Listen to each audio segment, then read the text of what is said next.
نماز تہجد ایک نفل نماز ہے جو عشاء کے بعد سو کر اٹھنے کے بعد اور فجر سے پہلے ادا کی جاتی ہے۔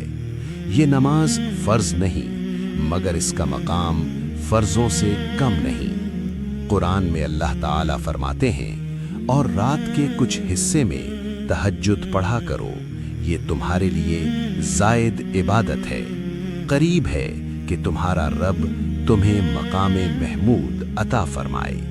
یہ نماز اللہ کے محبوب بندوں کی پہچان ہے۔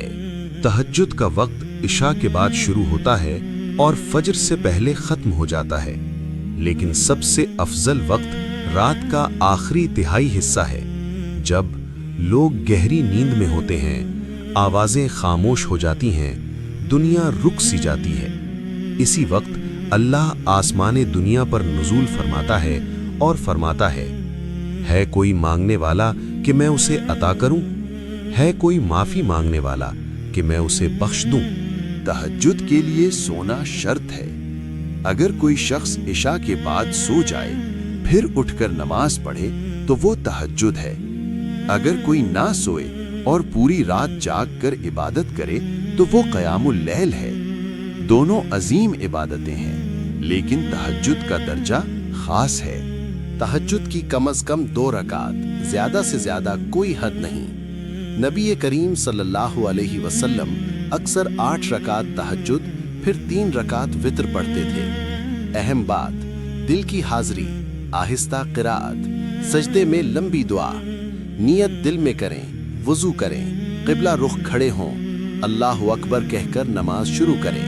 سورہ فاتحہ پھر کوئی بھی سورہ آہستہ سمجھ کر پڑھیں، رکوع میں جھکیں، سجدے میں جائیں، سجدے میں یہ کہیں، اے اللہ میں کمزور ہوں تو طاقت والا ہے، میں گنہگار ہوں تو معاف کرنے والا ہے۔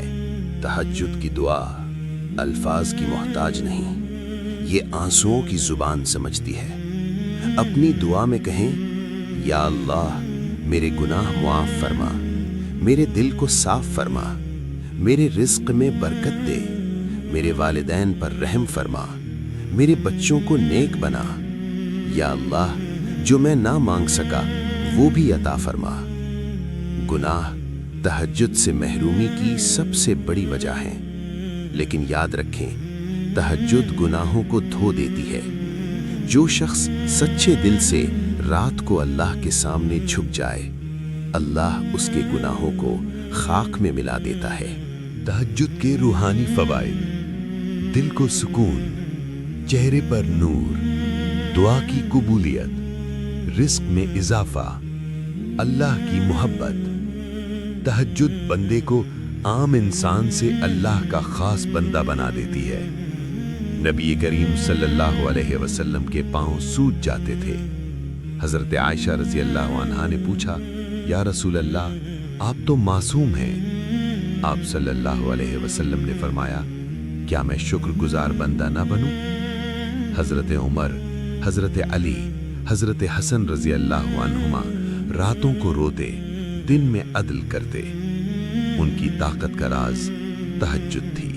جب دنیا نیند کی گود میں سو چکی ہوتی ہے، اسی وقت اللہ کے کچھ خاص بندے بیدار ہوتے تھے۔ یہ وہ لوگ تھے جنہیں ہم صحابہ کرام رضی اللہ عنہم کہتے ہیں۔ ان کے لیے رات آرام کا وقت نہیں تھی، رات تو ان کے رب سے ملاقات کا وقت تھی۔ حضرت عمر بن خطاب رضی اللہ عنہ، جن کے نام سے عدل پہچانا جاتا ہے، رات کے آخری حصے میں بیدار ہوتے، وضو کرتے اور اللہ کے سامنے کھڑے ہو جاتے۔ ان کے گھر سے رونے کی آواز آتی، قرآن کی آیات ان کے لبوں پر ہوتی اور آنسو رخساروں سے بہتے۔ وہ کہتے تھے، اے عمر اگر اللہ نے تجھے معاف نہ کیا تو تو ہلاک ہو جائے گا۔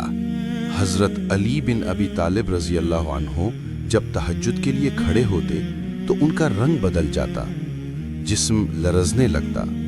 کسی نے پوچھا، یا امیر المؤمنین آپ اس قدر خوف زدہ کیوں ہو جاتے ہیں؟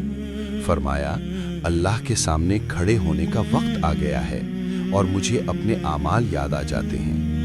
یہ تھا ان کا خوف اور یہ تھی ان کی تہجد۔ حضرت عبداللہ بن مسعود رضی اللہ عنہ تہجد میں قرآن اس طرح پڑھتے جیسے آیات ابھی ابھی نازل ہو رہی ہوں۔ ان کے آنسو داڑھی کو بھگو دیتے اور وہ سجدے میں دیر تک گم رہتے۔ یہ قرآن صرف زبان پر نہیں ہوتا تھا، یہ دل میں اترتا تھا۔ یہی کیفیت بعد کے بزرگوں میں بھی نظر آتی ہے۔ ایک بزرگ دین کا واقعہ ہے، وہ عمر رسیدہ تھے، جسم کمزور ہو چکا تھا، مگر تہجد کبھی ترک نہ کرتے۔ شاگرد نے عرض کیا، حضرت اب تو عمر زیادہ ہو گئی ہے، کچھ آرام فرما لیا کریں۔ بزرگ مسکرائے اور فرمایا، بیٹا جس رات میں اللہ کے سامنے نہ جھکوں مجھے لگتا ہے وہ رات میری زندگی سے نکل گئی۔ وہ فرمایا کرتے تھے کہ دنیا والوں سے مانگتے مانگتے تھک گیا تھا، جب رات کو اللہ سے مانگنا سیکھا تو دل کو سکون مل گیا۔ یہی ہے نماز تہجد۔ یہ صرف نفل نماز نہیں، یہ اللہ اور بندے کے درمیان ایک خفیہ راز ہے۔ صحابہ کرام رضی اللہ عنہم اور اللہ کے نیک بندے ہمیں یہ سبق دے گئے کہ جو رات میں اللہ کا ہو جاتا ہے، اللہ دن میں اس کا ہو جاتا ہے۔ جو رات کو اللہ کے سامنے ٹوٹ جاتا ہے، وہ دن میں کسی کے سامنے نہیں جھکتا، بس ایک سجدہ، ایک آنسو اور ایک پکار۔ اور یاد رکھو، جو رب رات کی خاموشی میں سنتا ہے، وہ دن کی چیخ بھی نظر انداز نہیں کرتا۔ اگر آپ چاہتے ہو کہ اللہ آپ کی بات سنے تو رات کو اٹھیں۔ اگر دنیا کے دروازے بند ہوں تو آسمان کا دروازہ کھلا ہوتا ہے۔ آج نیت کریں، آج سے نہیں، ابھی سے نہیں، بلکہ آج رات سے تہجد شروع کریں۔